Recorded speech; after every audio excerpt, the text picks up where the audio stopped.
What's up, Tucson, Arizona? This is the Call Me Crazy Show, episode, I have no clue. I think it's episode, 176?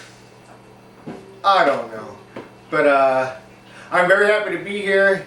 It's a rainy day out today. It's July 23rd, 2007. 5:30 p.m. I'm in an undisclosed location like always, and I was in downtown earlier today, and there was a lot of water in downtown, and then there was a lot of traffic. You know, with the traffic going on with the I-10 extensions going on and the work going on Oracle and Drackman Main Avenue area. And then they also got to work in downtown. Why didn't they do all this 10 years ago? That's what I wondered. It's just a shame that we're dealing with all the traffic problems in downtown for something that we should have done 10 years ago. But that's the city of Tucson for you. I'm not saying the inhabitants, I'm saying the people who run the city. I know they tried their best, but apparently it's not enough for the good folks here in Tucson. And another thing about the traffic situation I also want to talk about, it's only going to get worse. And also the thing about the traffic in downtown, a lot of people say now with all the work going on, there's less things to do in downtown, which in my book, doesn't really mean anything because there's not much to do in downtown. Sure, you have your cafes and your an occasional bar here and there, or a tavern and a restaurant. But other than that, and your occasional concert at the Rialto Theater and TCC. But even then, downtown is not that great. It can be great, and I guess you know, people talk about the Rio Nuevo project, and from what I've seen, it's just taking too long. I remember the Rio Nuevo project got approved in 1999, and that should have been the year that we should have started work on all this new things happening downtown, and that's not the case. But enough of that. The war on terrorism, as George W. Bush calls it, is still ongoing, and the war in Iraq is still ongoing. Now we're over the 3,500 casualty mark, plus 26,000 wounded. God bless them all. But it gets sad to say that it doesn't seem like there's no end in sight. George W. Bush, like I said, he's just there for, beyond my own reasoning, I have no clue why we're there. And sure enough, I was reading the paper yesterday, and that the ice situation in Iraq, you know, it's so hot out there, it gets to be 120 degrees out in Iraq. And you got to remember, all those people out there, they have no access to electricity almost 80% of the time. So imagine trying to find some ice in Iraq, and apparently they're selling blocks of ice for $5. That is, if you're lucky enough to be an Iraqi citizen and you have access to $5. So if you think you have problems here in Tucson with the heat, which I'm not saying it's not a good thing, but imagine being in Iraq with no access to water, no electricity, and there's a roadside bomb about to go off on the road. So that's that. George W. Bush is not my president. He's not for the people. He has lost touch with the American people. He has no clue to what's really going on with the American public. All he knows that him and his cronies are just getting richer and richer every single goddamn day, while everybody else pretty much in the country suffers. Let it be poverty, racism. You know, he just keeps vetoing these bills that the Congress is trying to pass, and he doesn't want to help the American people. That's what my message. That's what his message is to me. I think. He cut funding. I believe last week he vetoed a bill that would increase the money for health and urban development, education, and the Head Start program. That's the University U of A program, and for kids also. But he cut funding for that. He didn't want to increase the funding. So all he cares about is himself and Emperor Palpatine. I mean Emperor Cheney. I'll be happy when they're out of office. And my worst nightmare would be, God forbid, if Dick Cheney wants to run for president. Oh, could you imagine if Dick Cheney runs for president and he won? Or if we think George W. Bush was bad, Dick Cheney running the president, being in the presidency, it's just a horrific nightmare. He probably lead up to nuclear war. Because remember, he did, a while back, he shot a fellow friend and hunter while he was hunting. So don't fuck with them. I hate those guys. I hope they all die. And they're up to no good. They're not helping the American people. That's all I got to say about that. And did I mention that I love Amy Winehouse? I love Amy Winehouse. But yesterday morning I was having my cup of coffee at 3:30 in the morning, and of course I like to have my Sunday morning paper. And I came across an article that I find very interesting. It's the perfect topic for Call Me Crazy, and I'll just say the headline. It's called "Chip Implantation Stirs Up Debate on the Erosion of Privacy." I read the whole article, interesting article, and here we go. Basically, this website called CityWatcher.com. CityWatcher.com. They specialize in surveillance equipment, and spy shit, stuff like that, and GPS and tracking people down, and Big Brother cameras and whatnot.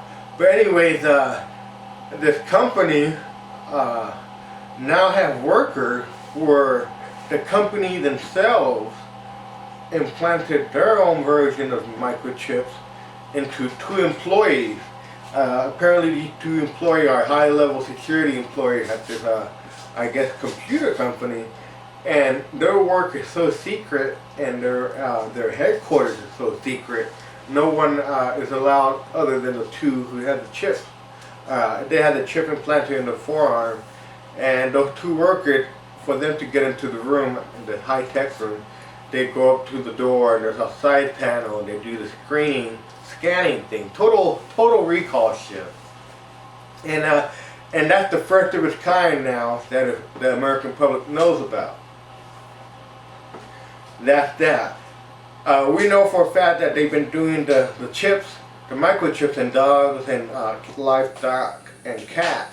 If you're an owner of a dog or cat here in town, if you have a microchip in your dog or cat and it gets lost, they can always track it for you, the Humane Society or the Pima County Animal Control. And they also use it for cows. You know how cattle tend to wander off, and they have chips on their shoulders. So when the farmer and the rancher can't find them, they call the company and they can track where the cattle and the cows and the horses go. So that's a cool thing. That's a good thing, because if you're a farmer and a rancher, you need to keep track of your livestock. And also, it can also be used on Alzheimer's patients who tend to wander off. And then that helps the authorities and the police find where these people who have no recollection of where they're at, who have very drastic memory loss, they do tend to wander off, and it will be a helpful tool in helping find the missing person who has Alzheimer's real bad. And also, too, they can be used in children. God forbid they get abducted or kidnapped, or they're basically lost or missing. The parents, with the help of the authority, can track down through the help of and use of computer and satellite, they can track down wherever your kid might be. God forbid they get kidnapped. Okay, so that's the good pros of that. The bad thing about that, people are saying, which is the con of this issue, is that what if it gets worse and worse? That after what these people are afraid of, that eventually every American citizen is going to have these microchips embedded in us, and the U.S. government can keep tabs on all of us at any given time. It's total 1984 shit. Total 1984. It's the famous book by Orwell. But I wouldn't like that, folks. If you have a chip in a microchip in your arm, right? And just say you're married and you're having an affair, but you don't want your wife or husband to know, right? And you still do the affair even though you know you have the microchip, and then you come home one day and your wife said, you know what, I called the company, the high-tech company, and they told me that you were at a titty bar with some girl, because by then the technology will be so advanced that when they find out that you're in a titty bar, they can say, well, you know what, let's reroute some new lines and we'll get some feed from the camera that's already installed at the titty bar, and they can find out who you're with. That to me is going to eventually happen, if it hasn't already. So what if you want to go buy some drugs somewhere, or what if you want to go hang out at some weird establishment you don't want people to know about, or what if you don't want people knowing where you're at, and to me they're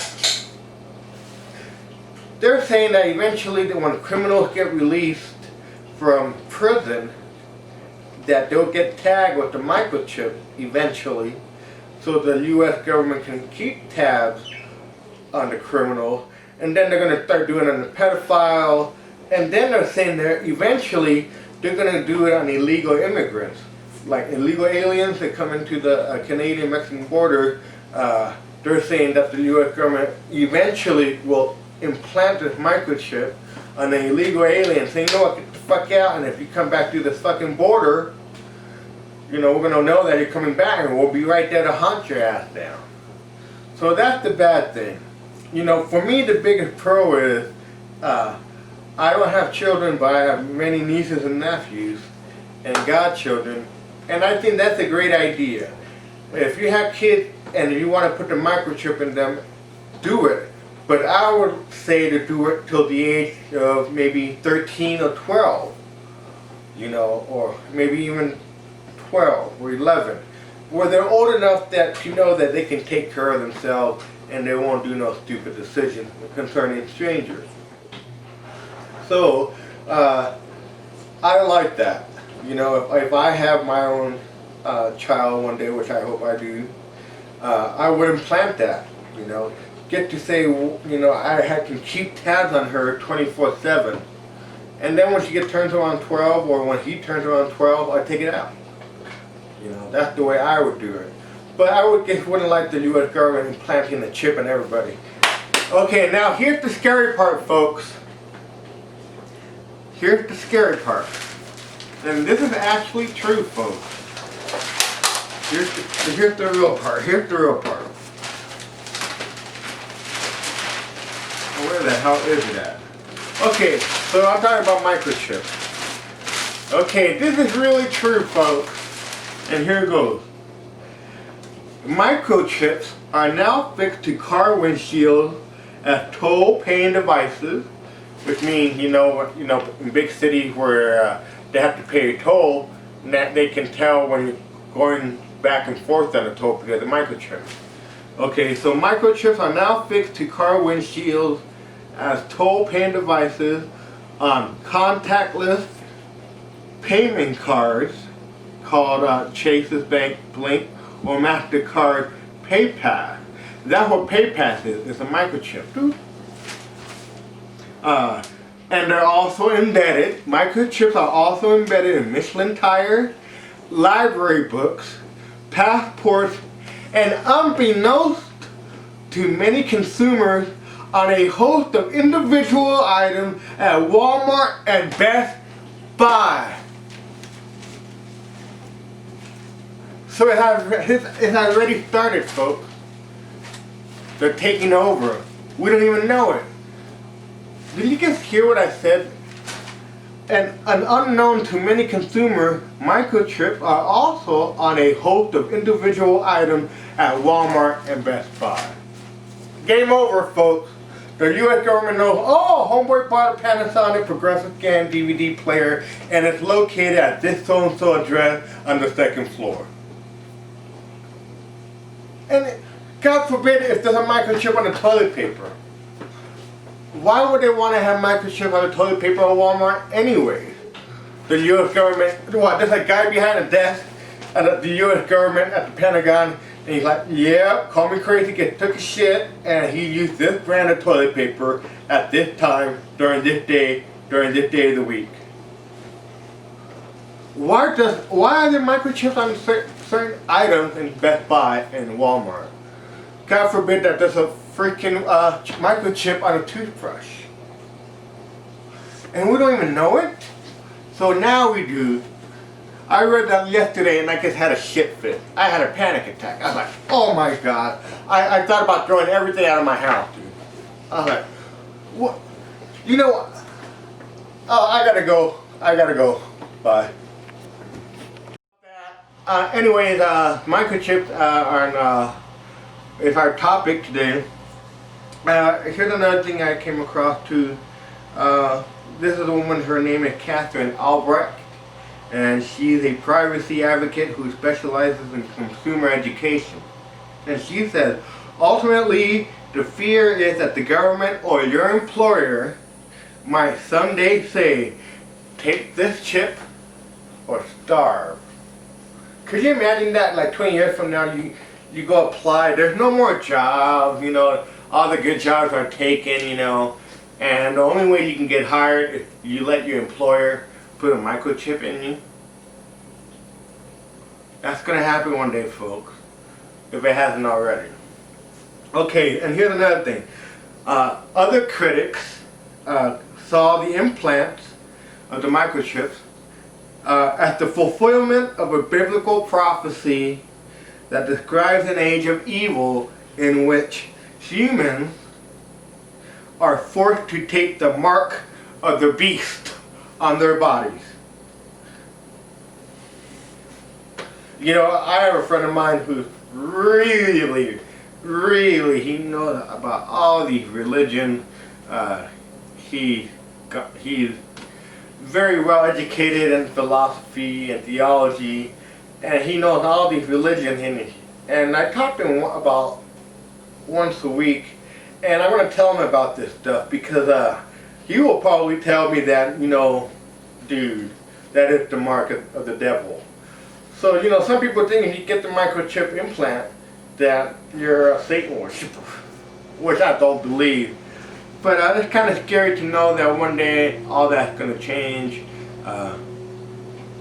You know, what if one day we can't get services from the city or the government unless we put the microchip in us? You know, what if one day the welfare department said, you know, yeah, we'll give you welfare, but get to make sure you don't do drugs or have promiscuous sex. We're going to put an implant in you so we can keep tabs on you at all times. Woo, scary, folks. And that's about it for today on Call Me Crazy. Want to say something else. I still haven't seen the movie Transformers yet. I plan to. I did see Fantastic Four: Rise of the Silver Surfer. Pretty cool movie. Not one of the greatest movies, but cool movie. And we gotta go. I gotta go. And the television, Marty Man, gotta go. But it's been a great week. I can want to say one more thing. I can want to give a big shout out to my buddies at Myers Plus, and that's about it. Oh yeah, one poem. Remember a couple weeks ago I did this episode where I read a couple poems from a book called Giraffe Fight, written by a guy who I know very well. His name is J. Marshall Hart. So I'm going to read a poem out loud, and I'm going to sign off. So let's see what we got here.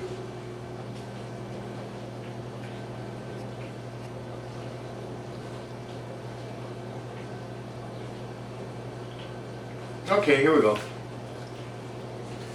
This is called The Novelty That Doesn't Wear Off by J. Marshall Hart.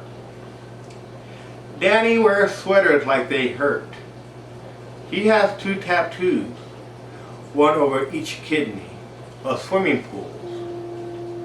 The one on the right is full of leaves. At school, he loved the tornado drills because we went under the gym to the unfinished basement where he could press his cheek against the cool cement.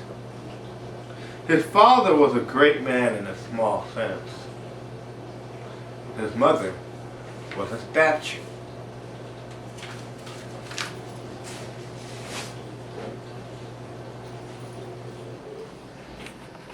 The Call Me Crazy Show, episode La La La La La Lee Lee. I have no clue what episode it is, man.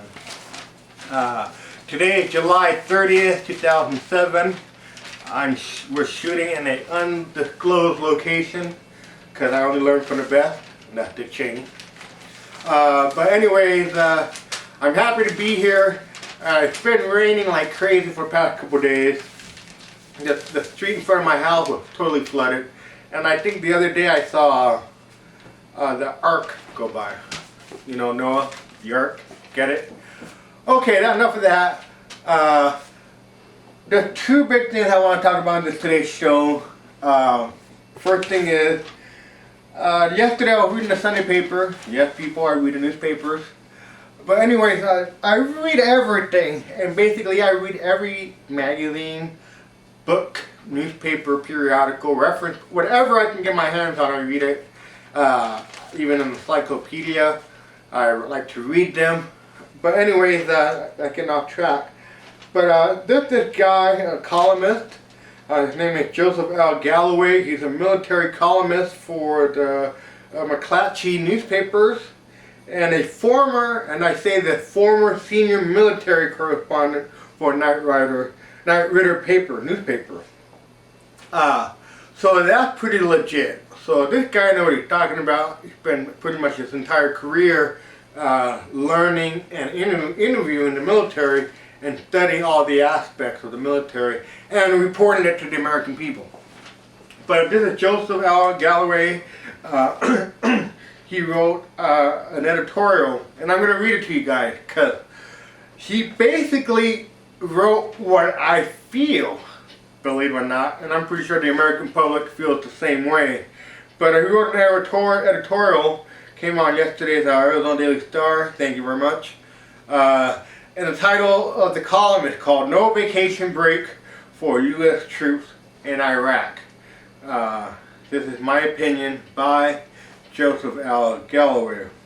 And it's a good article. Here goes. Very long, but I'll do my best. We're hard on. What am I doing? We're hard on. Oh, I'm an idiot. Okay, we're hard upon the dog days of August. Members of the U.S. Congress and the Iraqi Parliament soon will slither away to the shade of cooler rocks, and President George W. Bush will no doubt head off to Crawford Ranch to take his frustrations out on some brush with a chainsaw. Yeah, he's right about that. George W. Bush is always going to Crawford Ranch and relaxing for 4 weeks, 5 weeks, while the American public suffers. Back to the article. Meanwhile, in Iraq, the 60,000 American combat troops who daily patrol the most dangerous streets and roads in the world will carry on fighting, dying, and bleeding in the broiling sun where temperature nudge the 130-degree mark, and 40 pounds of body armor and Kevlar helmet plus weapon and ammunition weighing more with every step an infantry man takes. The politicians in Washington and Baghdad will take their summer break, happy to postpone any further thought of Iraq at least until September, which is correct, by the way. Right now, all the politicians in Washington, they're going on summer vacation. There's no work to do, and they're off having good times with the family, and while the American public suffers. Back to this again. Sorry. I lost my place. The politicians in Washington and Baghdad will take their summer breaks, happy to postpone any further thought of Iraq at least until September, when the U.S. Commander General David Petraeus makes his progress report on the American troop surge to Congress, as though that may make some difference in how much longer this agony is going to continue. Has anyone noticed that virtually every one of the players, political and military, have been chipping away at that September milestone? That shock and horror, they begin to talk of the urgent need for American troops to remain in Iraq at the present total of 160,000 troops, or maybe even more, until 2009, maybe. Can you believe that early 2007, and they're saying by 2009 we might be there, 2009 at 160,000 U.S. soldiers there? That's a lot, folks. It's not getting any better, it's getting worse. Okay. The Democrat in Congress, most of whom seem to be running for president, seem content to await further developments. The Republicans, especially those up for re-election in 2008, are wearing out the knees of their $4,000 suits, praying for some miracle to remove Iraq and assorted other administration disasters from the voters' mind. The president has gone back to talking about his impossible dream of victory in a war that can't be won with the tools he's applying in the place where he's applying them. So basically this guy saying, Joseph M. Galloway, our president has no clue to what's going on in Iraq. The only thing he's worried about is how much money he's making. And not for the U.S. People, for himself. Okay. The Iraqi bide their time and dream as ever, sweet dreams of bloody revenge and communal slaughter, and laugh at the to-do list of impossible American benchmarks. Basically, right now, most of the Iraqi people need emergency aid. They're hurting. Electricity is nil. There's no electricity. There's only a little bit of electricity. In published reports, I saw that 10-20% of the people have access to electricity most of the time. So they're living in the dark over there. Not only that, they're living in the dark. They need emergency care because they have so many civilian casualties from the Shiites and the Sunnis fighting against each other, plus the Americans and the UN coalition trying to help out. It just gets worse and worse every day. The death toll now, I believe, is over 3,600 and counting. So it's getting worse. And then when you're talking about impossible American, I'll see you in a bit. Okay. When this guy, Joseph L. Galloway, is talking about American benchmarks in Iraq, it's basically restoring democracy, which is not going to happen. Restoring power, which is not going to happen. Training the Iraqi army to take care of themselves when the U.S. pulls out, not going to happen. So those are impossible. It's going to take years and years. I hope it doesn't take 20 years. Okay, we talk of Iraqi national goals while the Iraqis talk of the old dark tribal and civil war goals. and we pass in the night like so many camel caravans. The foreign jihadist suicide bombers flown in to take their turns at the wheel of a cargo of plastic explosives, old artillery shells, and scrap iron to murder the innocent who had gone to the market or to the bus station or even to school to learn. The shadowy militias of the Shia, whom we empowered by visiting the blessing of democracy on a society that's always bickering, kidnap and kill their Sunni neighbors, and for good measure, daily lob mortar shells into American green zone like Baghdad. So the Iraqi insurgency is advancing more and more. They're finding a way to get back at the U.S. military presence. And now, this has been going on for a while now, the American green zone in Baghdad, what that is, the American green zone in Baghdad, it's a fortress of solitude if you want to call it that. But it's a fortress, and it's surrounded by these huge megaton walls, and basically that's the major U.S. headquarters. That's where the higher ups from the political arm of the U.S. go to show up, because it's the most safest place in all of Iraq. And it's just, I don't even know how big it is, but a couple of acres big. And it takes care of the U.S. soldiers, and there's an open market in there, and there's I believe a bar and a McDonald's, I think. Basically, it's like a little part of America went over there, and it's so protected that nobody can get hurt in there. But now the Iraqi insurgents have gotten smarter, so now they're lobbing mortar into the American green zone over the wall, and they're actually succeeding. So they're getting better at what they're doing, because God knows we've been fighting them for so long. Among them all, targets for all, American troops move in a desperate, hopeless attempt to quiet the slaughter and give peace a chance in a place where it has none. Day by day, the toll of those killed and wounded rises like the temperatures in August. And for what? Can you tell me, out there, people out there in La La Land, can you tell me what's the reason? There's no reason. I'm going to repeat that again.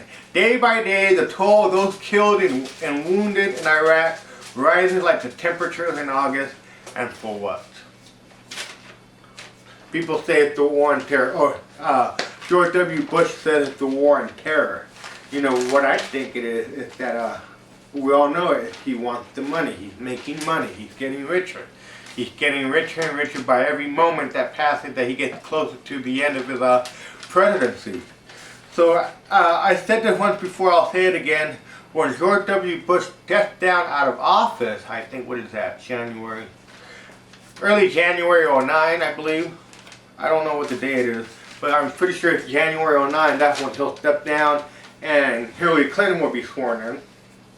The day that George W. Bush stepped down out of office, his bank account is going to be steamrolling. All this money is going to be pouring in left and right from all these companies, lobbyists, friends, you know, because right now George W. Bush is doing so many favors for so many oil companies that it's against the law for George W. Bush right now to receive any money from the oil companies that are trying to do whatever it is that they're doing in the Middle East, including Iraq. So when George W. Bush stepped down, all the oil companies are going to be able to say, oh, well, you know what, now you're a regular citizen, George W. Bush. So here, bam, bam, bam, bam, his bank account is going to rise up, and it's going to be taller than the Empire State Building, because he's doing so many favors for, he's been doing so many favors for all his buddies for so long, now 7 years. He's going to be looking at hundreds and hundreds of $millions that he basically going to get for free, because he did all these favors for all these companies and friends. And, you know, the pharmaceutical companies also have a hand in George Bush getting some more money, but it's more the oil company. That's his real friend. So, you know, I believe that's what the reason why we're over there. Some people believe we're over there for democracy. I can believe that we're over there just so George W. Bush can get rich, if he isn't already.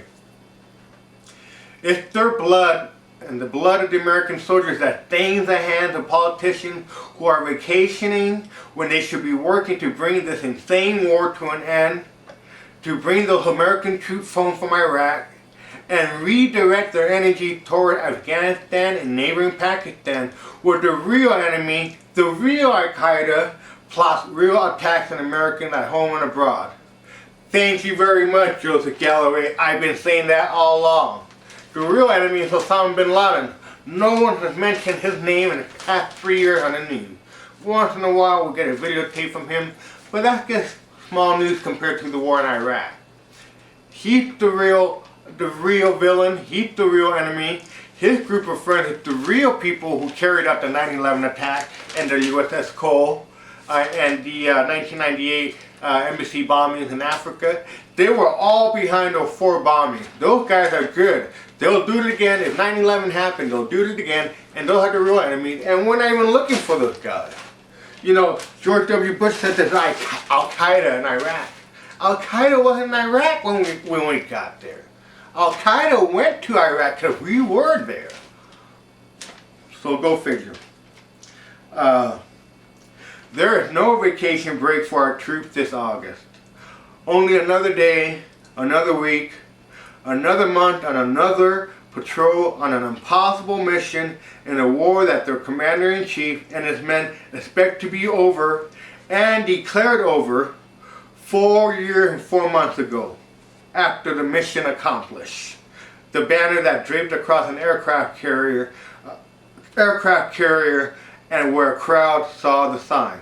Remember that. 4 years ago and 4 months ago, George W. Bush, remember, he went on a aircraft carrier, I think in San Diego, I'm not sure. But he was wearing the airman suit, remember? He was wearing the suit, the soldier's outfit, and he said, "Mission accomplished."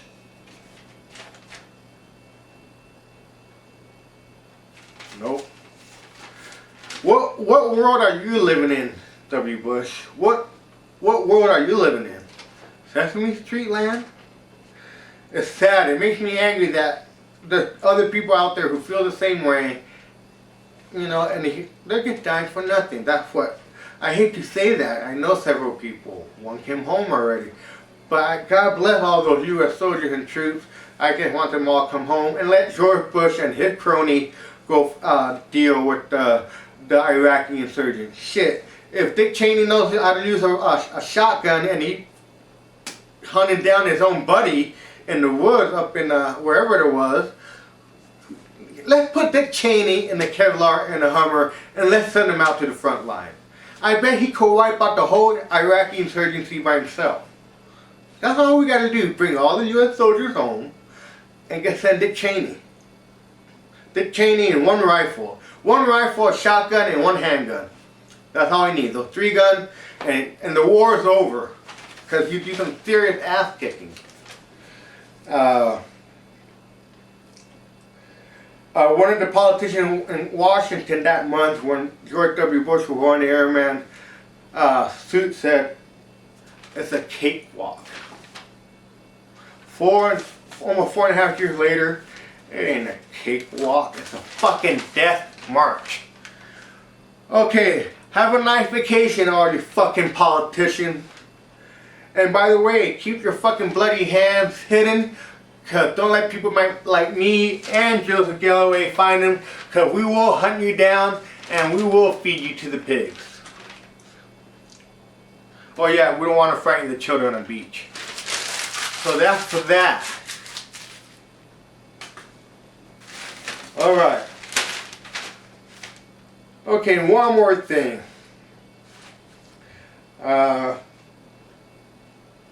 Do I have time? Mm-hmm. Alright, this is going to be one long one. And this is another topic concerning, you know who? The greatest enemy the country's ever seen since Ronald Reagan. George W. Bush. Okay, he basically did a big no-no a week ago. They wanted more funding for a program for health insurance for kids and Head Start program. Head Start program is geared for kids, and the health insurance for the kids parents who cannot afford it. Okay, here we go. Wrangling over political philosophy could leave 6.6 million low-income children without health insurance. What does George W. Bush care about 6.6 million kids with no health insurance? What does he care? He don't care. Alright, that's it for that. This is an episode called Me Crazy 172. I might have to save this next article for the next episode. I'm fuming right now. I gotta let loose some steam. I gotta go fire some rifles.